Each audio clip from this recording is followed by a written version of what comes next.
Hujambo na karibu kwa mara nyingine tena mtazamaji wa The World News katika kipindi hiki cha ulimwengu wa siasa. Mimi ni Adam Hussein.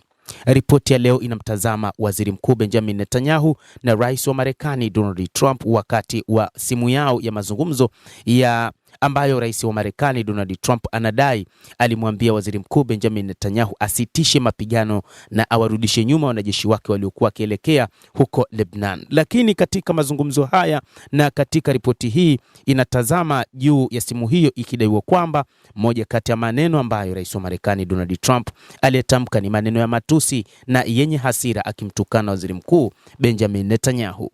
Rais huyo wa Marekani alimshutumu Waziri Mkuu Netanyahu kwa kuwa sababu ya chuki ya kimataifa dhidi ya Israel katika wito wa hasira mnamo siku ya Jumatatu, na hii inaripotiwa kupitia gazeti la Axios la nchini Marekani.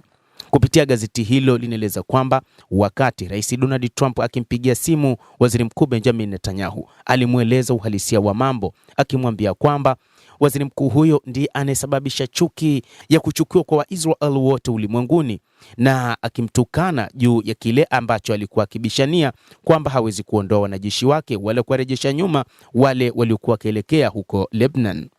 Mapema mnamo Jumatatu ya wiki hii, Iran ilitishia kuacha mazungumzo na Marekani kutokana na hatua ya Israel nchini Lebanon na kusababisha wito ambapo Trump alimfokea Netanyahu kwa matusi akimuuliza unafanya kitu gani ambacho utasababisha mauaji ya watu wasiokuwa na hatia. Ilinukuliwa kauli ya Rais wa Marekani kupitia shirika la habari la Axios. Kulingana na afisa mmoja wa Marekani, Trump alihisi kwamba Netanyahu alikuwa akijibu kinyume na mashambulio ya Hezbollah dhidi ya Israel na kumuita waziri mkuu huyo kichaa. Rais wa Marekani katika mazungumzo yake inadaiwa pia alimuita Netanyahu kichaa asiyesikia, lakini pia akimwambia kwamba moja kati ya jambo ambalo atalisababisha ni kuchukiwa kwa Wayahudi wote duniani kwa sababu yake. Trump alipinga Israel kuharibu majengo ili kuchukua kamanda mmoja wa Hezbollah au vitisho vya Israel dhidi ya Beirut. Axios iliandika, ungekuwa gerezani kama nisingekuwa mimi.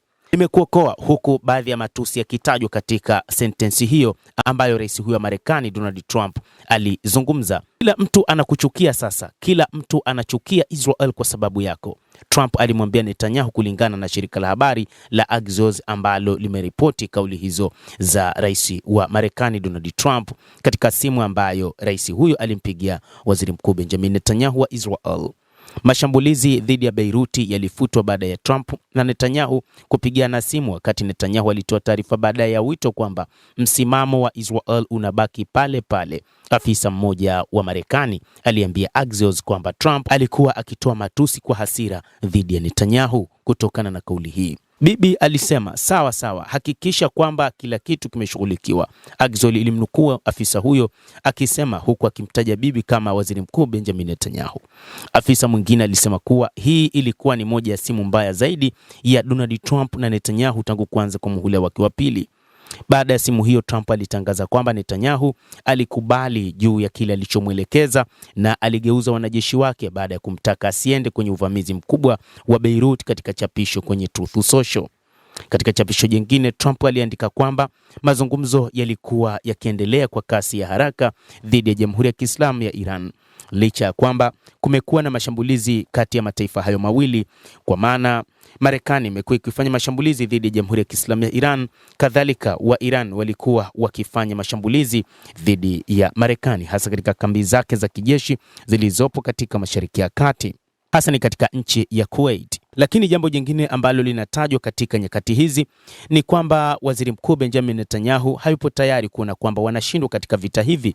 Yupo tayari kuendelea na mapambano, kuanza kuliondoa kundi hili la Hezbollah ambalo kwa muda mrefu amepambana nalo bila mafanikio.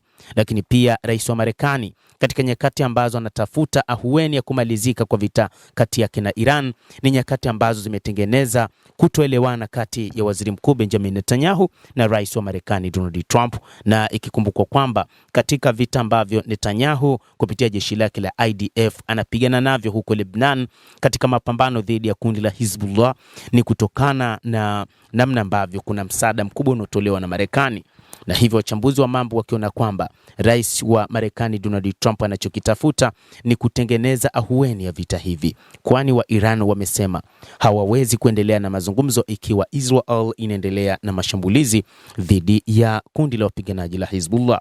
Lakini mnamo mwezi Machi kundi hili la wapiganaji la Hezbollah, baada ya kutangazwa kwa kifo cha Ayatollah Al-Khamenei, kiongozi mkuu wa serikali ya mapinduzi ya Kiislamu ya Iran, ndipo ambapo kundi hilo liliamua kuingia vitani likisema kwamba linaendesha mashambulizi katika kulipiza kisasi kifo cha Ayatollah Al-Khamenei. Na ndio maana wa Iran sasa katika makubaliano waliofikia ni kwamba waliliweka kundi hilo moja kati ya vigezo kwamba kama Israel itaendeleza kuishambulia Hezbollah basi makubaliano yatavunjwa. Hata hivyo, Iran ilitangaza kwamba wakazi wa kaskazini mwa Israel wanapaswa kuondoka kwa sababu tu imepanga kufanya mashambulizi mazito, na hii pia imesababisha Israel kuamua kuondoa wanajeshi wake ambao walikuwa wakielekea zaidi huko Beirut. Endelea kutufuatilia, lakini usisahau kulike, usisahau kucomment, kadhalika kusubscribe channel yetu hii ili upate habari hizi kwa mapana kupitia The World News. Naitwa Adam Hussein.